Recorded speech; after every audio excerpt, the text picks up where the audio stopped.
नमस्कार, मैं विशाखा ठाकुर। स्वागत है आप सभी का 3.0 टीवी में। व्यूअर्स को कॉम्प्रिहेंसिव अपडेट प्रोवाइड करने के लिए क्रिप्टो टीवी हुआ 3.0 टीवी में रीब्रांड।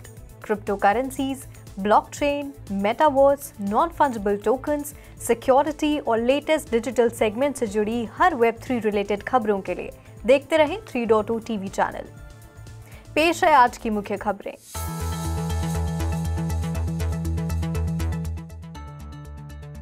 हायर यूएस स्टॉक को ट्रैक करते हुए क्रिप्टो करेंसी हुआ मजबूत, $24,000 पर रहा बिटकॉइन। वॉल भारतीय अधिकारियों के एसेट फ्रीज ऑर्डर से है असहमत। हैकर्स द्वारा 1.3 बिलियन टोकन जारी करने के बाद डीफाई प्लेटफॉर्म अकाला का स्टेबल कॉइन गिरा 99% नीचे। ब्लू बैंक्स कर्मचारियों को निकाला, $32 मिलियन हैक के कारण फंड विड्रॉल्स को किया निलंबित। बिटगो $1.2 बिलियन मर्जर एग्रीमेंट को छोड़ने के लिए गैलेक्सी डिजिटल पर करेगा मुकदमा। क्रिप्टो लैंडर सेल्सियस अक्टूबर तक हो जाएगा out of cash. Crypto venture capital firm Dragonfly ने हेज फंड मेटास्टेबल कैपिटल को खरीदा। कॉइन सेंटर यूएस ट्रेजरी के टॉर्नेडो कैश प्रतिबंधों के खिलाफ कानूनी चुनौती देने के लिए है तैयार। अब खबरें विस्तार से। चाइना की अनएक्सपेक्टेड इकोनॉमिक स्लोडाउन के बीच यूएस स्टॉक्स के उच्च स्तर पर समाप्त होने के बावजूद मंगलवार की अर्ली मॉर्निंग एशियन ट्रेड्स में क्रिप्टो करेंसी को मजबूत किया, जिससे कच्चे तेल की कीमतों में गिरावट देखी गई। पेट्रोल की कीमतों में नरमी से इन्फ्लेशनरी का दबाव कम हो सकता है और federal reserve policy rate hikes की गति को धीमा करने में मदद मिल सकती है। वहीं $25,000 से ऊपर रहने में विफल रहने के बाद बिटकॉइन ने $24,000 से अधिक पर ट्रेड किया। ब्लू चिप डाउ जोन्स और ब्रॉडर मार्केट S&P 500 इंडेक्सेस के साथ यूएस स्टॉक 0.4% की बढ़त के साथ बंद हुआ, जबकि नैस्डैक कॉम्पोजिट 0.6% चढ़कर 13,128.05 पर बंद हुआ। चाइना के सेंट्रल बैंक ने बीजिंग की जीरो कोविड पॉलिसी और प्रॉपर्टी क्राइसिस के बाद जुलाई में देश की इकोनॉमी को अनएक्सपेक्टेडली धीमा करने की मांग को रिवाइव करने के लिए की लेंडिंग रेट्स में कटौती के साथ मार्केट्स को सरप्राइज कर दिया है। ऐसे में US West Texas intermediate crude 2.9% की गिरावट के साथ इंट्राडे ट्रेडों के दौरान फरवरी 3 के बाद से सबसे निचले स्तर पर गिर गया, जबकि ब्रेंट क्रूड फ्यूचर्स 3.1% गिरकर $95.10 प्रति बैरल पर बंद हुआ। वहीं क्रिप्टो करेंसीज नियमित रूप से S&P 500 एंड नैस्डैक के मूव्स को ट्रैक कर रही है। इन सब के बीच बिटकॉइन ने हाल ही में पिछले 24 घंटों में अराउंड 0.8% नीचे जाते हुए अराउंड $124,190 पर ट्रेड किया, जबकि ईथर को उसी समय के दौरान 2.3% की गिरावट के साथ $1,900 से ज्यादा पर ट्रेड करते देखा गया। संकटग्रस्त एशियन क्रिप्टो लेंडर वॉल ने एक न्यूज रिलीज में कहा है कि वह इंडियन अथॉरिटीज द्वारा हाल ही में उसके कुछ एसेट्स को फ्रीज करने से सम्मानपूर्वक असहमत है। इंडिया के एनफोर्समेंट डायरेक्टोरेट ने कंपनी की एसेट्स का 3.7 बिलियन रुपीस या $46 मिलियन फ्रीज कर दिया है।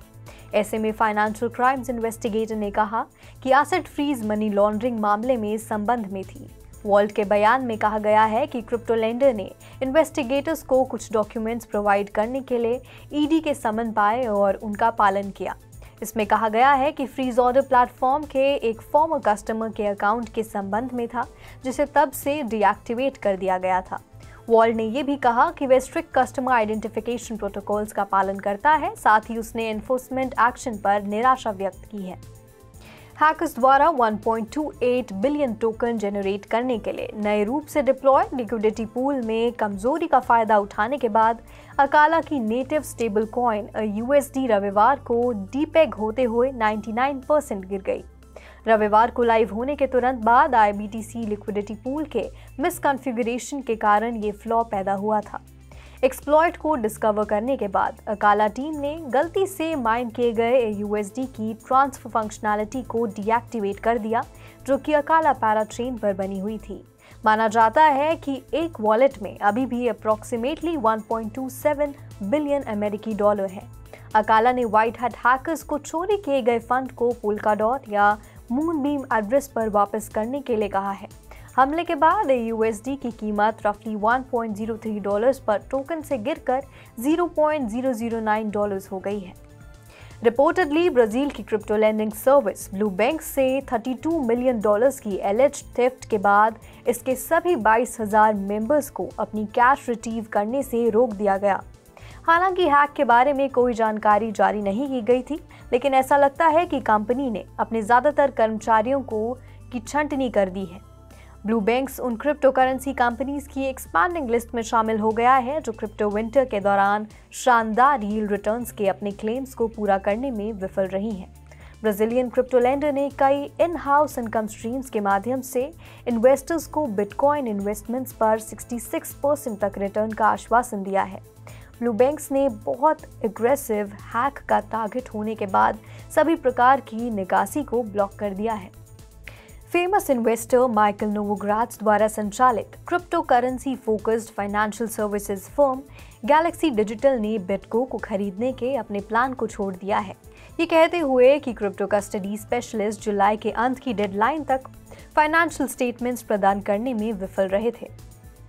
Crypto currency custody company BitGo ने सोमवार को कहा कि वे गैलेक्सी डिजिटल पर फर्मों के $1.2 बिलियन के मर्जर अग्रीमेंट से पीछे हटने के लिए मुकदमा करने की योजना बना रही है।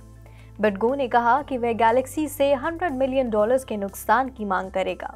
एक प्रेस रिलीज में इसने कहा कि गैलेक्सी पहले से वादा किए गए ब्रेकअप फी का भुगतान करने से इनकार कर रही है। गैलेक्सी के एक स्पोक्सपर्सन ने कहा कि कंपनी का मानना है कि बिटको के दावे बेबुनियाद हैं और हम अपना बचाव सख्ती से करेंगे। जुलाई में बैंकरप्सी के लिए दायर करने वाला क्रिप्टो लेंडर सेल्सियस नेटवर्क पहले की तुलना में और भी बदतर फाइनेंशियल स्ट्रेट्स में होने की स्थिति में लग रहा है।